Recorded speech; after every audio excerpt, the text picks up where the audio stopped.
The evening of October 17th seemed completely ordinary. The Dolphin Fitness Club was operating as usual. Clients came and went, and some stayed for late-night workouts. The Dolphin was the only club in the area that operated 24/7. Alex Algeri, a co-owner of the club and that evening the acting duty manager, stepped out of the gym and into the parking lot. He only needed to reach his car. He'd left some weight plates there and wanted to bring them in for the workout. The parking lot was dark. He didn't notice the vehicle parked nearby. When the first shots rang out, Alex did not immediately understand what was happening. He was clearly being ambushed. There were no words, no argument. Several shots without warning, and it was over. The killer fled, while the mortally wounded Alex managed to make his way back into the gym.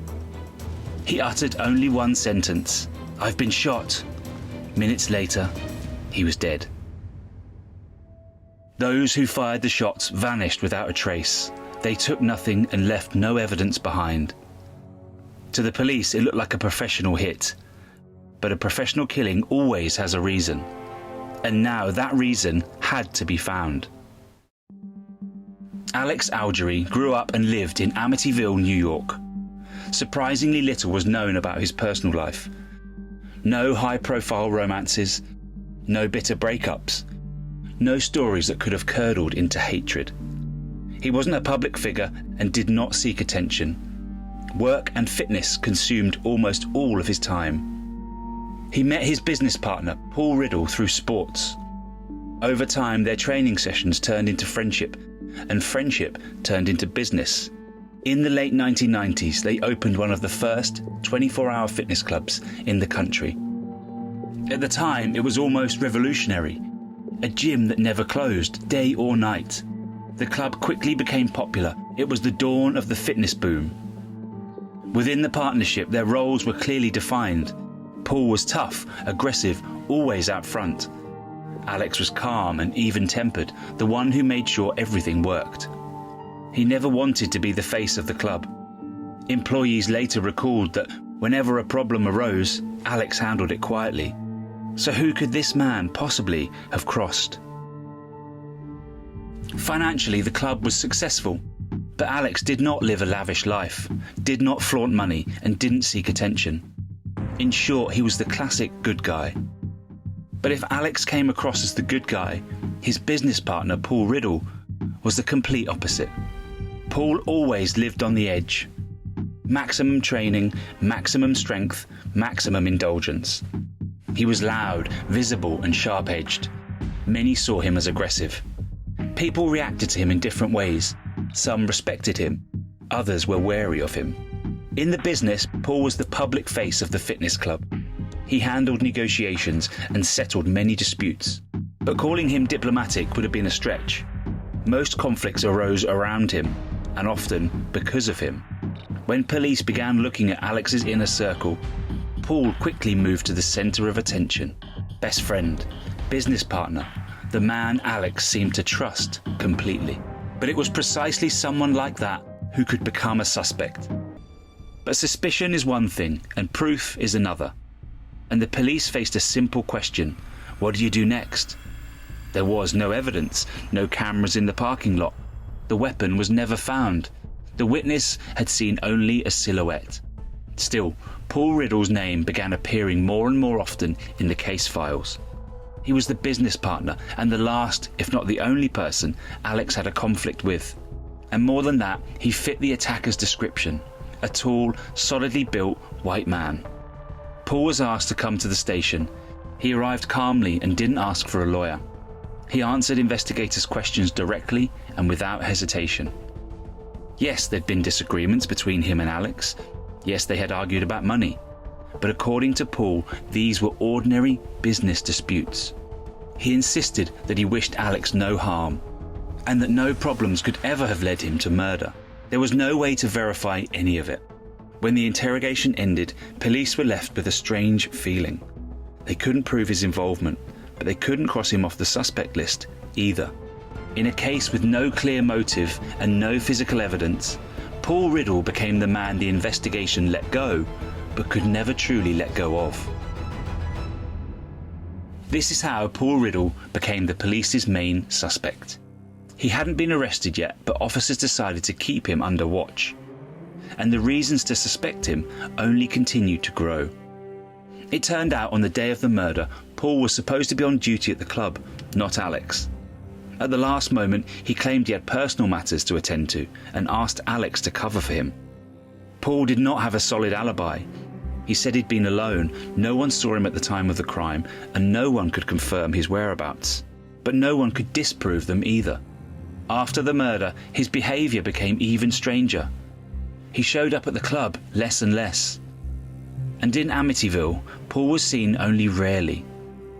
Information surfaced that he'd begun hurriedly settling his affairs. Then suddenly, he left the city. To investigators, this looked highly suspicious. People with nothing to hide usually don't abandon their business and their routine and then vanish suddenly after the murder of their best friend. And soon, new details emerged that turned everything upside down. After Paul's departure, the investigation stalled almost immediately. The main suspect was now thousands of kilometres away. Formally, he hadn't been charged with anything, but in practice, reaching him became far more difficult. The investigation returned to where it had begun. There were no cameras. The weapon never surfaced. The witness could describe only a silhouette. Police once again checked all the obvious angles. Conflicts with gym clients, business competitors, Alex's past connections, and once again, nothing. With each passing day, the chances of solving the case decreased. Without new evidence, the case gradually slipped into the archives. For Alex's family, this was especially painful. Several weeks had passed, and investigators still had no answer to even the most basic question: why was he killed? To everyone, Alex's murder remained a crime without a motive, and without a perpetrator. For the third time, police had to once again go through all of Alex Algeri's connections. Investigators began with a simple question: what changed after his death? The answer was simple: almost nothing. Alex wasn't insured for a large sum. His death brought no immediate financial gain. The business didn't automatically pass into anyone else's hands. No obvious bonuses. And Alex's death didn't solve any problem, certainly nothing worth travelling to another state and hiring a hitman for. But if they imagined that someone else had been the intended target, the picture began to change. Investigators kept returning to this thought, and it increasingly felt like the only logical explanation. If there was no benefit in Alex's death, then the bullets were meant for someone else. And that was when detectives once again focused on a detail that had already surfaced earlier in the investigation. That evening, Alex wasn't supposed to be at the club. It was Paul Riddle's shift. Once investigators focused on that detail, the facts began to click into place. Paul and Alex were the same height and had similar builds. Both worked out regularly, so they looked like typical bodybuilders. Tall, solid, broad-shouldered. In the dark, confusing them would not be difficult. Then another coincidence surfaced. Both men drove identical cars. Not only the make and model matched, even the colour was the same. So if the killer, in the darkness, wasn't focusing on a face, but on a silhouette and a vehicle, the mistake suddenly made perfect sense. And that changed everything. It meant Alex wasn't the intended target. Paul Riddle was. And Paul, unlike his business partner, had conflicts, debts, an addiction, and plenty more. For police, it meant one thing: the investigation had to begin again, from scratch. And this time they weren't going to work Alex's circle, but Paul Riddle's, a world filled with far more questionable and suspicious people. That's how detectives began taking a hard look at Paul Riddle's circle. Paul was a combative man. An explosive temper, alcohol, and a refusal to rein himself in often made him harsh and difficult to deal with. He picked fights easily and didn't always stop in time. People like that rarely make it through life without enemies.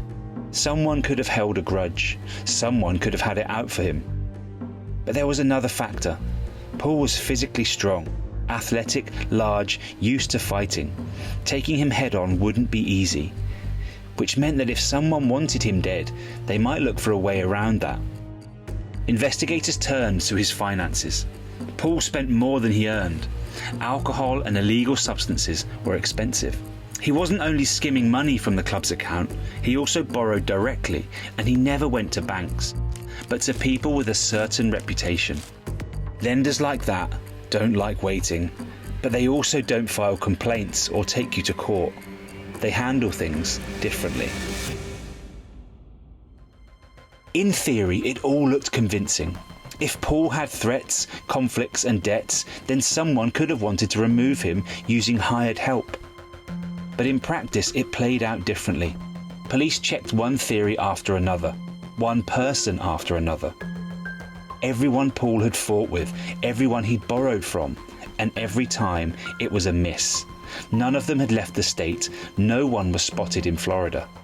No one had the connections needed to find hired guns so far from New York. Most importantly, no one in that circle was even trying to look for out-of-state hitmen. For small-time grudges, that would be too complicated, too risky and too expensive. Those problems get handled locally. One theory after another collapsed. Suspects fell off the list. Motives didn't hold up. The investigation ended up back at a dead end. And then detectives noticed something else. After the murder, Paul had almost fled New York, only to reappear in Florida soon after. By itself, Paul's move to Florida wasn't a crime. People often leave after tragedies, change scenery, try to start over. But investigators weren't interested in the move itself. They were interested in the direction. Florida was already part of the case. That was where the killers had come from. So what tied Paul to that state? The answer wasn't business or money. Paul had no commercial interests there, no property, no old friends worth moving that far for.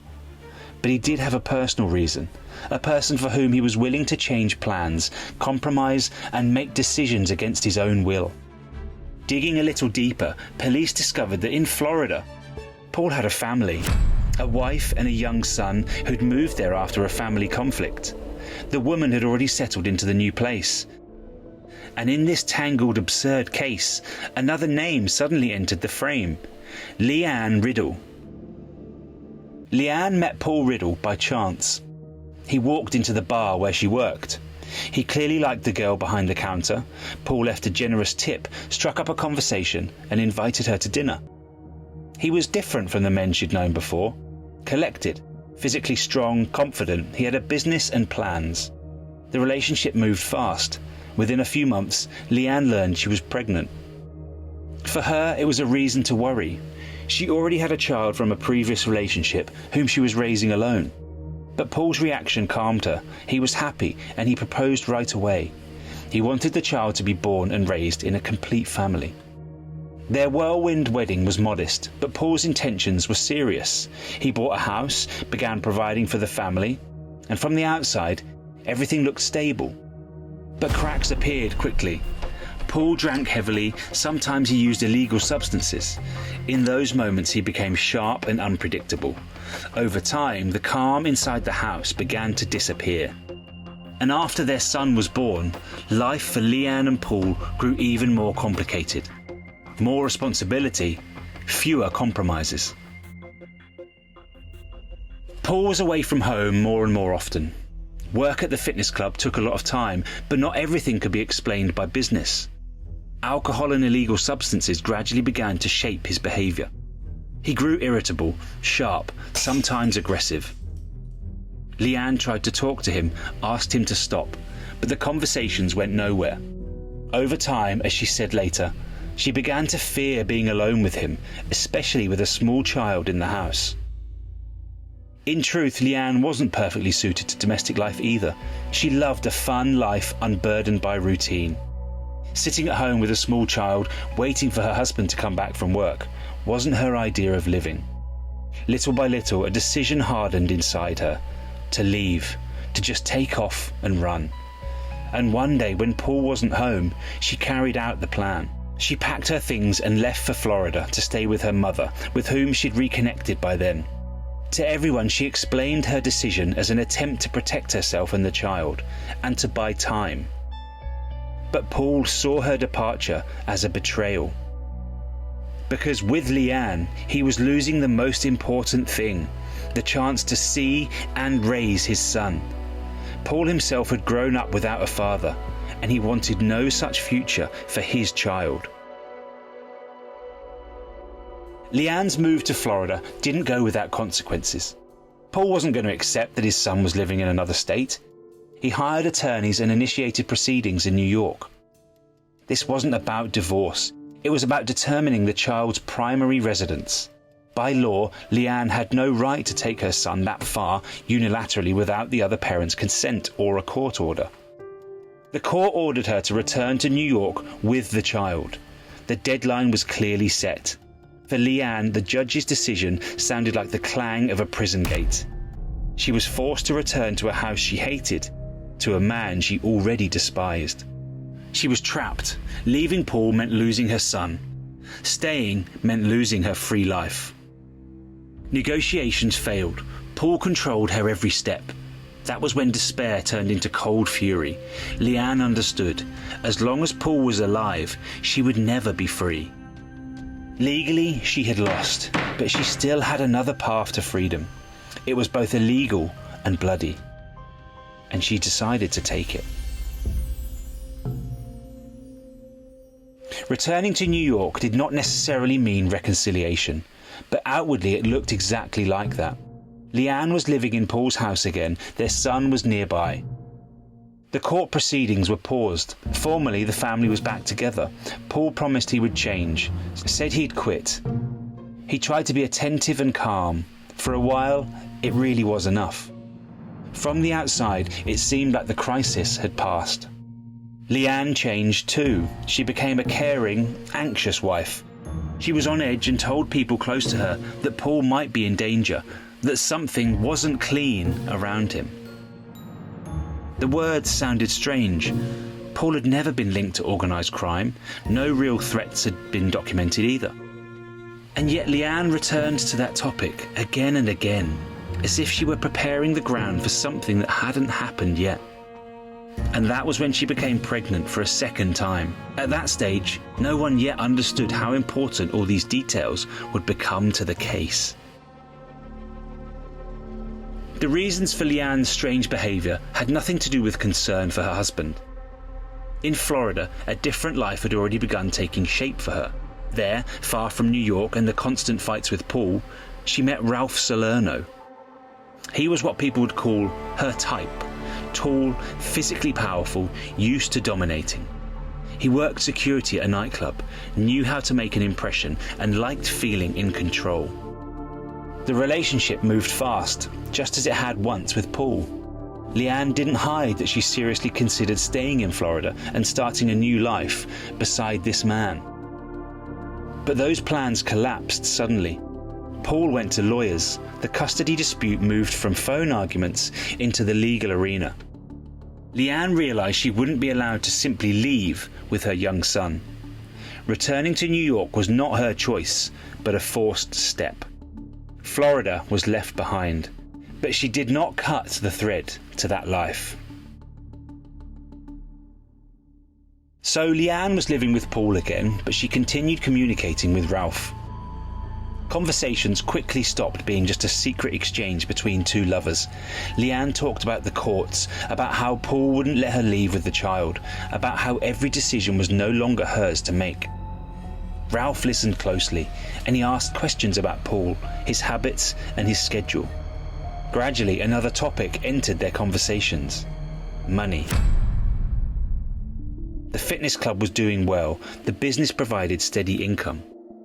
If Paul died, his heirs would be his wife and young son. That meant not only freedom of movement, but financial independence. No more spending on court battles and negotiations. The constant pressure would disappear. At first, these talks sounded vague, like how nice it would be if Paul were dead. But step by step, they began discussing what had once seemed impossible. Very quickly, both of them understood. For Leanne, this would be a way out. For Ralph, it would be just another job. not exactly legal. And it was right then that the line between fantasy and reality began to blur for good. Ralph took charge of the practical side. He knew people, knew how to negotiate, and understood how to act in a way that left no direct traces.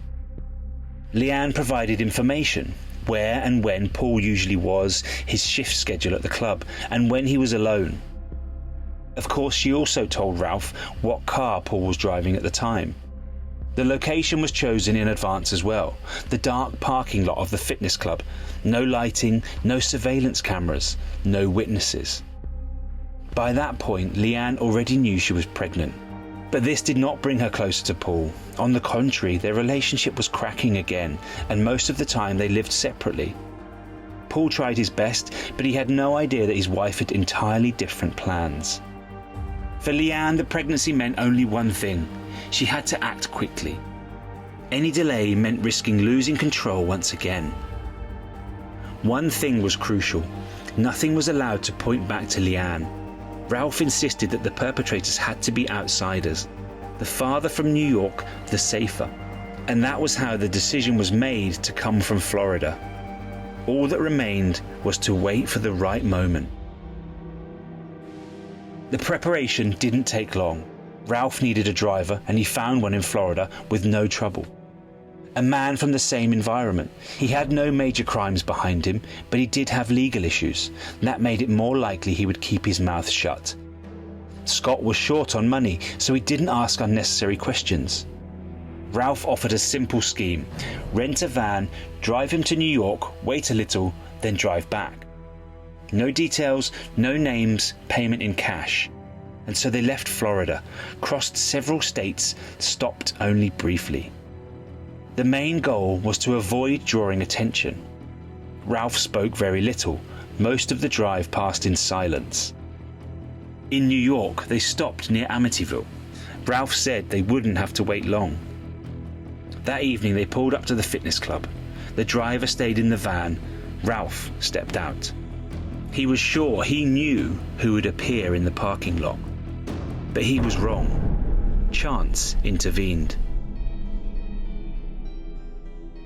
That evening looked exactly as Leanne had described to Ralph. Didn't have to wait long. A tall, muscular man exited the fitness club and walked toward the specified car. Everything unfolded perfectly. The door opened, the silhouette matched the description. Ralph didn't hesitate for a second. He lunged out of the darkness, fired several precise shots, and immediately fled to the waiting van. Adrenaline surged, but the job seemed clean. The van sped away. Within a minute, they were racing towards the highway. Later, after returning to Florida, Ralph received a call from Leanne. The conversation was short. She only said one sentence. "You killed the wrong person." That was when it became clear. The man in the parking lot hadn't been Paul. That evening, Algeri had been working at the club, filling in for him. The mistake was simple and fatal. After the murder, everything went wrong. The intended target was still alive. A man who had nothing to do with the plan was dead. Ralph understood the situation had spiraled out of control. He returned to Florida and tried to stay out of sight. No calls, no discussions with Leanne. He went underground. Leanne acted differently. She immediately began talking about how unsafe it was for Paul to stay in New York. She convinced him that the killing hadn't been random, that next time they might come for him. Paul was shaken. The death of his friend, police interrogations, and talk of danger hit harder than any argument. The idea of moving to Florida began to seem reasonable, a way to protect the family, especially with his pregnant wife begging him to leave. Paul packed his things and moved to Florida. That was the real reason behind his sudden relocation, which had raised so many questions for police. For Leanne, it was a return to a point where everything was supposed to fall into place. For Ralph, it was a pause before the next move. None of them knew that the investigation was already closing in. After the move to Florida, Ralph and Leanne believed everything was behind them. Life went on as usual. There were no signs that they were under suspicion. Ralph's arrest came as a complete shock. He had no time to prepare or invent a solid alibi. During the first interrogations, he quickly admitted his involvement in the killing. But he insisted the decision was his alone. He claimed he acted on his own initiative without accomplices or a client in the crime. Then police laid out the evidence. The driver's testimony, the rented van, the route from Florida to New York, dates, payments, details Ralph couldn't explain away. He had no choice but to change his story. He named the person who ordered the killing, Leanne Riddle.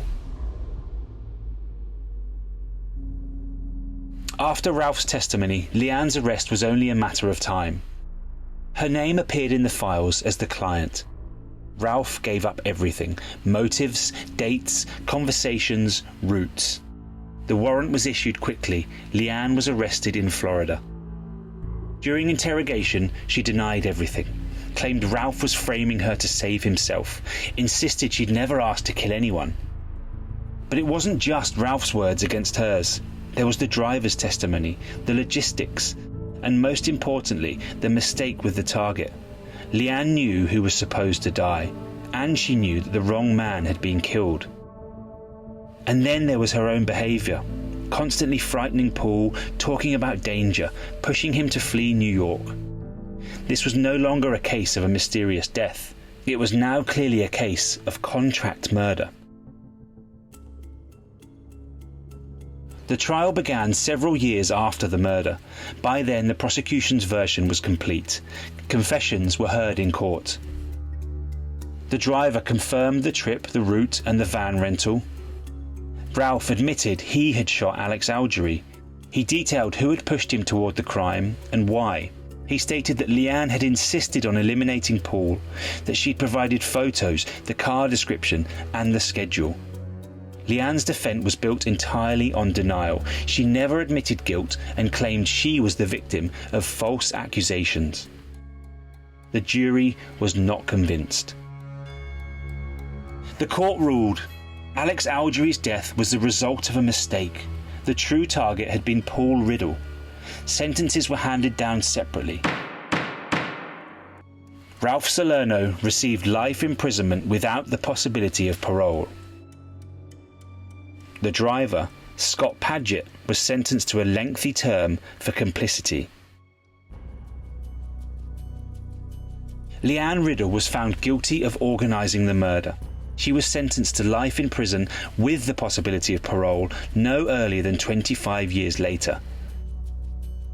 During the trial, it emerged that the child Leanne had been carrying during those events was not Paul's son. The father was Ralph Salerno.